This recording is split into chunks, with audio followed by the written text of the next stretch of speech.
Assalamu alaikum, peace be with you and welcome to Islam on Life with me, Tariq Ramadan, broadcasting from London. In today's show, we ask the question, what are the causes of Arab world's uprise and why the West is afraid of its consequences? In recent weeks, the world has been surprised by a sudden uprising in the Arab world. The fire of liberation was set in Tunisia and has taken Egypt with full fury, where people came out on the streets to bring down the regime that has suppressed democracy for the last 30 years. The wave of liberation has also absorbed other Arab nations that were living under similar regimes, including Yemen, Jordan and Algeria. This means that there will be huge consequences, which will directly affect the West and their interests in the Middle East. Western hegemonic media, initially, had been ignoring these mammoth events taking place in these countries, but had no choice but to bring it to the front page. Only this time to portray Muslims as rebellions and not to show people stand for democracy. In this episode, Islam and Life will investigate what is the cause of the Arab world's uprising and why is the West afraid of its consequences. It is indeed a very specific moment in history. What is happening in the Arab world these days is quite important and could have tremendous consequences as for the future. It started with Tunisia and it was not predictable, and then to Egypt, and what we are seeing now with other countries from Libya, Jordan, Bahrain and other countries where it's quite difficult to predict what is going to happen and when it's going to stop.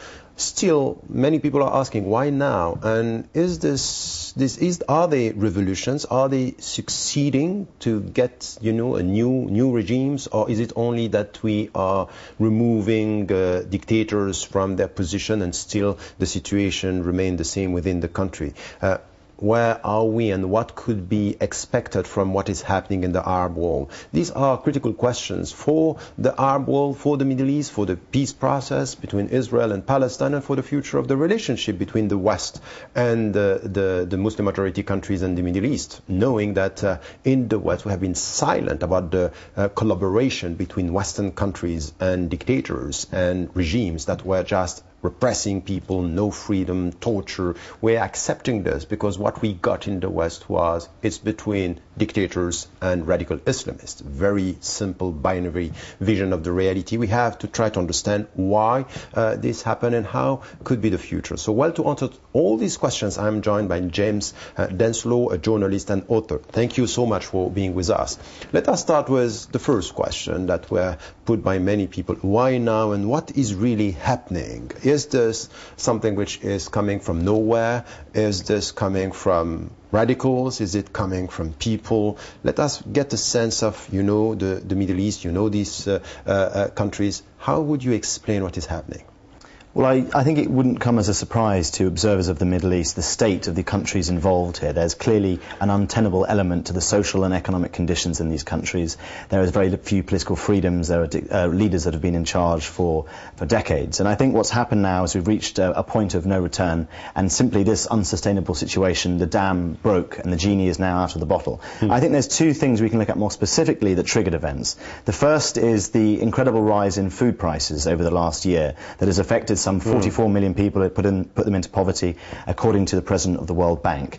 I think that has had a huge impact, especially in North Africa. The second point on top of that is individual specific triggers. The most obvious being the event in Tunisia where a young man set himself on fire in protest against the government. That has created a momentum of revolution, it would seem, that has moved across the Middle East. Each country's conditions and circumstances are individually unique and specific, but the general trends affecting them seem to be the same now. So I think it's quite important what you are saying, that there is a general trend, but at the same time we have to be very cautious not to compare the countries in a simplistic way, because Tunisia is not Egypt and Egypt is not Bahrain and Bahrain is not what is going on in Libya today, these days that we are seeing people being killed. It's very specific. We have to be cautious. Now, what we heard is, yes, you are right, and it's quite interesting that you are just trying to create a link between, the rise, cost and what the expense and what the people have to pay, because this is the daily life of the people, and it's quite clear that it happened through this channel first. But still, what we got is also that it's not coming from political parties, it's not coming from intellectuals, it's not coming from Islamists, it's coming from the people, mass protest. And at the same time, what we heard is that young people were trained in social networks with internet, and they were planning for that for years. It's not new. 3 years with the 6th April, movement, and once again, we have this, sometimes paranoia approach. Oh, it might be that this was planned and not maybe in Tunisia and in Egypt, because they were also trained in Eastern Europe and in Washington and in New York. They went there. So what is your take on that? What kind of response? I think it's an important point to start with. Yes, I think you're right. I think what's happening with the internet is an important accelerant of these factors. I think the internet has provided tools and mechanisms by which the population is able to circumnavigate traditional obstacles placed in their way by these security states. And they've been proven not to be able to handle them. The idea of occupying central squares, and bear in mind the Tahrir Square, Pearl Roundabout, all these places are now etched in the memories of history, because this is where the sort of epicenter of these various countries' protests are occurring. They've allowed people to go beyond the security mechanisms of the state and show that they will simply not tolerate things anymore. So I think it's an important factor. And also on top of that, we have WikiLeaks. WikiLeaks has added another layer of transparency to what's happened in this area. It's shown up that the emperor really has no clothes. And in large numbers of countries in the Middle East and North Africa, the leaders were really as incompetent as people suspected. We now have proof of that from internal diplomatic cables, and I think certainly in Tunisia's case. Do you think it played a role in the whole process? I certainly did. I think it proved again, people's level of anger, 24% youth unemployment across the region, the food prices we've talked about, the levels of repression and political freedoms, and suddenly the humiliation of knowing that the leaders weren't only corrupt to the scale of billions, but also running the country completely incompetently. I think this was a dam that eventually had to burst. However, and this is the most important however, everything has changed, yet nothing has changed. These aren't true revolutions in a traditional sense. We haven't seen the washing away of the government with all the various institutions around them. We've seen the decapitation of the top leadership in 2 countries so far. Everything else remains as it is, of course, with some minor concessions. And the big question is, what will happen next? Yes, but this is a very important point, once again, because this is the critical question. Are we talking about, a dictator or a system and a regime? Now, what we had after the Tunisian, I don't know if you call it a revolution. I call it a revolution. I think that something happened, that was a deadlock was broken there, and something is happening. Still, they kept on protesting and saying, no, it's not only Ben Ali, it's the whole regime, and they succeeded by having some of these people removed. Still, what we have is the army. And it's as if now the army is portrayed as the protector, the guardian of freedom and democracy, which is quite strange if we know what is happening in these countries. And it's exactly the same situation that we had with the army, which is also very close to the Americans, playing a win-win game. If he doesn't survive, we are going to be on the side of the people who are taking over. And if Mubarak is surviving, he will be weak. And the Americans were also calculating in such a... What is your take on this? Is really... to assess the situation, it's as if, yes, in Tunisia, they went as far as having people removed. In Egypt, it's not longer the case. What could be the next step? Are they... unachieved revolution? Well, it's a process, and I think, as I say, using the word revolution I think is too early still, especially in Egypt. I think in Egypt you have the case of, the Mubarak has gone, as has his family, as has some elements of his regime, and already today there's stories of more ex-ministers being arrested and corruption charges being placed, and foreign governments being involved in freezing money that they quite clearly saw moving around out of Egypt in the past. But yet, a fundamental change to Egyptian politics, a constitutional change, the end of the emergency law, the emergence of political parties parties that from a situation of non-authoritarianism rather than the political parties that existed under the regime of Mubarak, which can't really be called classic free political parties. Yeah. Elections that actually articulate the demands of the people in the Arab world's most populous country. These are huge changes, and for them to occur by September, which is when the elections are supposedly penciled in for, well, it's going to take a big leap of faith for a country that's simply not used to having these freedoms. Its majority of its time as an independent country in the modern age has been run by military leaders or similar figures. Look, you know quite well the region and what is happening there, but you write for Western audience, and we have seen quite amazing, reactions. It's that the people were, the binary vision I was talking about, in my introduction is really what I don't know how many times the people were asking me, okay, look, what is going to happen with the Islamists and the radicals? It's as if in the Arab world we are used to this vision. What is the problem? So let us first speak about the governments, the way they are dealing with the situation. It's scary, it's an opportunity. How do you see their relationship with the region? Well, I think Western governments hate uncertainty. They hate the idea they don't know what next, they don't know what to predict what next. And once again, it seems from the WikiLeaks cables that the American State Department was very conscious of the fact that the Mubarak regime was entering a period in which the population would not accept his leadership any longer. But yes, you're right, they are worried about what will happen next. They have a vested interest in stability in the region, a stability at what cost. It was interesting back in the past, in the annals of history now, when Condoleezza Rice went to Egypt and spoke about this idea that the Americans had for too long supported stability at the expense of democracy, and they would support democracy, and of course that was a complete non-starter. Now we're having a case that the West has been proved somewhat irrelevant, and the people are taking things onto their own hands, and freedom is coming from the groundswell from the bottom up rather than imposed from the top down. And of course it's interesting to wonder how different Iraq could have been if the people there had been allowed a chance rather than the method they chose instead. So I think that the West has found itself in a position of concerted fence sitting. It doesn't know which side of the sort of fence to support, whether it's the regime or the people. In Mubarak's case, I think there's certainly an argument to be had that communications and relationships between the Egyptian military and security forces and the West provided a check to levels of violence that the Egyptian military might have conducted. I mean, of course, hundreds of people died. It was pretty bloody, but not as bloody as it could have been. And I think that's partly because of the West being a check on it.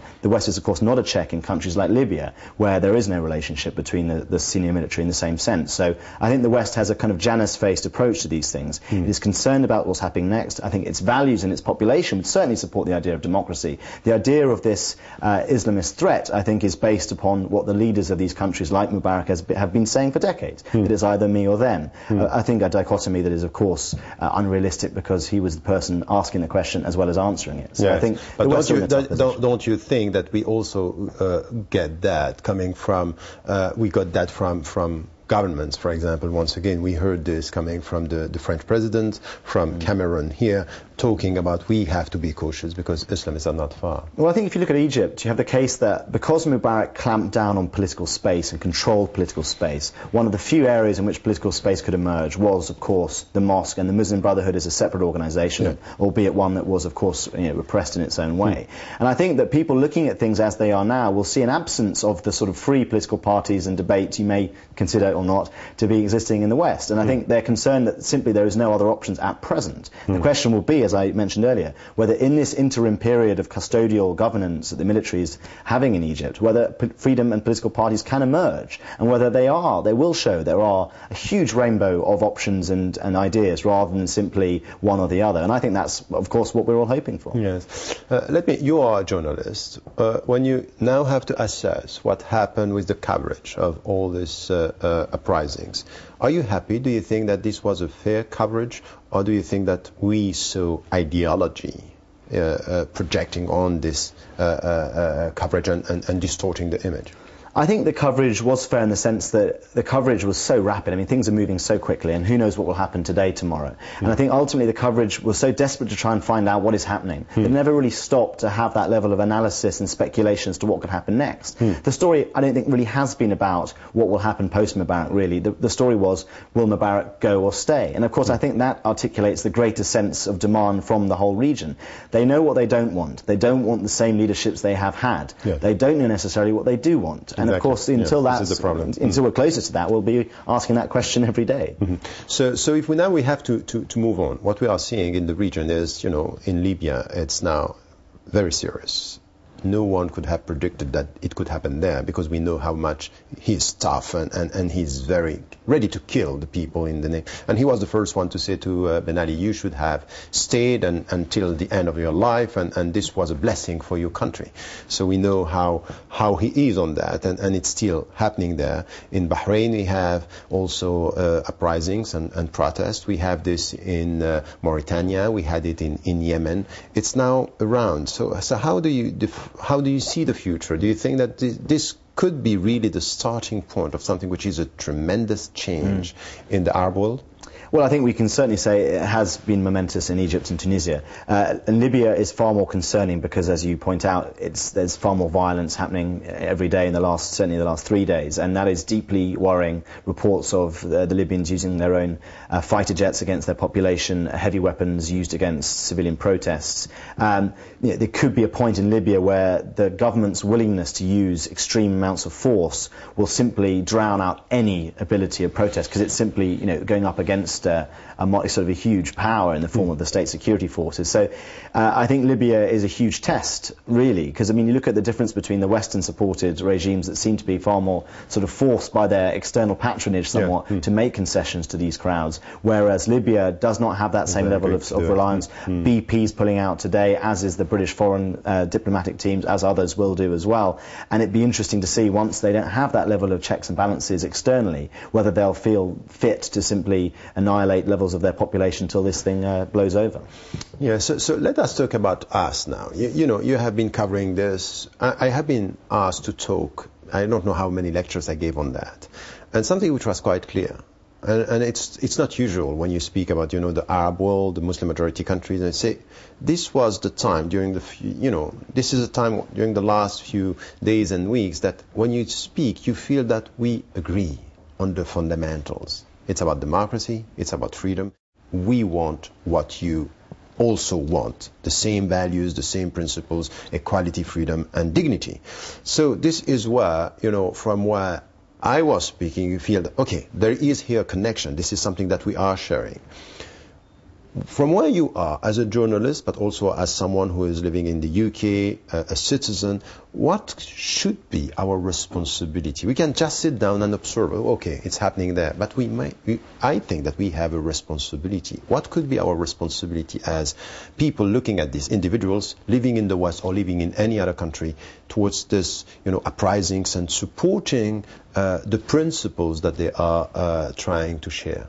Well, I think you're exactly right. I think there's no room for this sort of double standard anymore, that democracy and freedom is great for us, but clearly unsuitable for other people. I think it's a fantastic moment. People are comparing it, I think, somewhat realistically to the fall of the Soviet Union, the end of the Cold War for this particular region. And I think as people, we should do our very best to support that. And I think as governments... practically speaking? Well, I think ultimately we articulate our relationship to these countries through our government's actions rather than through necessarily our individual actions. Yes. Bear in mind the situation in these countries was an elephant in the room. British holidaymakers were having great times in Sharm el-Sheikh without any awareness of the poverty in the slums of Cairo. They just simply didn't know. But now there's no excuse for that. Well, I think they didn't know, or they weren't willing to look into it enough. Yes. I don't think they did, to be honest. And I think today we have to look to our governments to represent the free ethics that we have. And in this case, it is a case of supporting these freedoms. And I think we've made some movement in that right direction in terms of changing our export license controls, and the fact that in Bahrain, potentially British tear gas and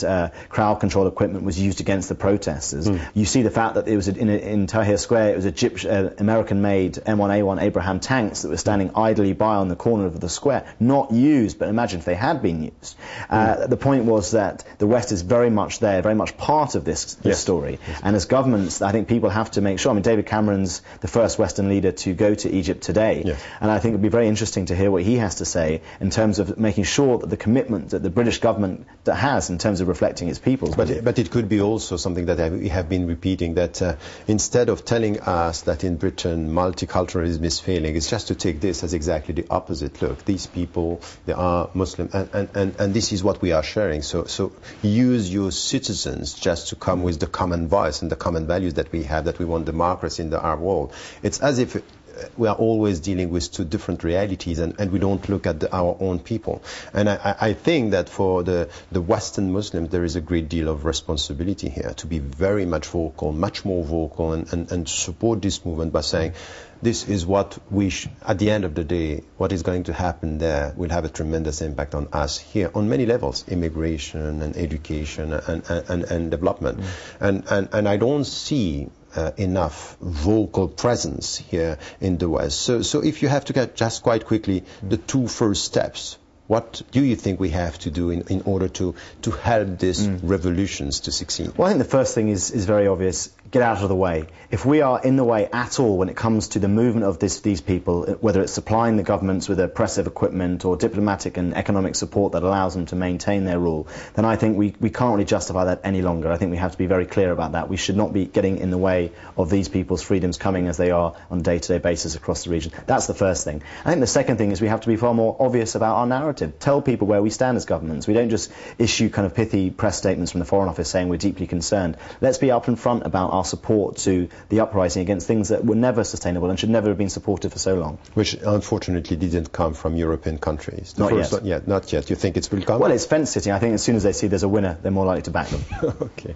Thank you. Thank you so much for that. I think that this discussion is important, and first to understand what happened. It's not coming from nowhere. There are objective factors that are explaining why the people are saying no to the government, and anyone who studied the situation in Tunisia or in Egypt would have known that this was to explode, and this was a very difficult situation for the people. And then what is important is also to stand by our own principles and to be vocal about this and to say we are supporting the people, because at the end of the day what they want is dignity and freedom. And what you are saying is that as we have a general trend to try also to understand that we have to study every country case per case, because what is happening in Libya and people being killed and the violence which did not happen in Egypt is also telling something about the different regimes and the different relationships sometimes they have with the West, because the pressure of the West, the positive pressure that we have seen in some countries is not going to happen in others.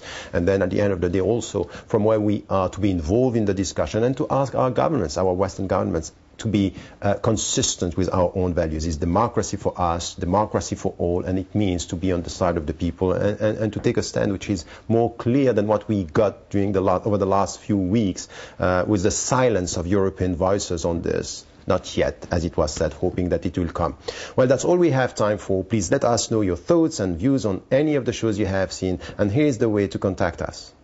We'd like to hear your views on today's show, as well as ideas for future programmes. You can do this by emailing us at islamandlife@presstv.co.uk. You can also join our Facebook page by searching Islam and Life on Press TV, where you can view past programmes, keep up to date on future shows, leave comments and meet other Islam and Life fans. Finally, I would like to thank my guest, James Denselow. Thank you so much for this. I think that your view from where your knowledge and what you are bringing into the discussion is helpful for all of us. And I hope to see you next week, inshallah.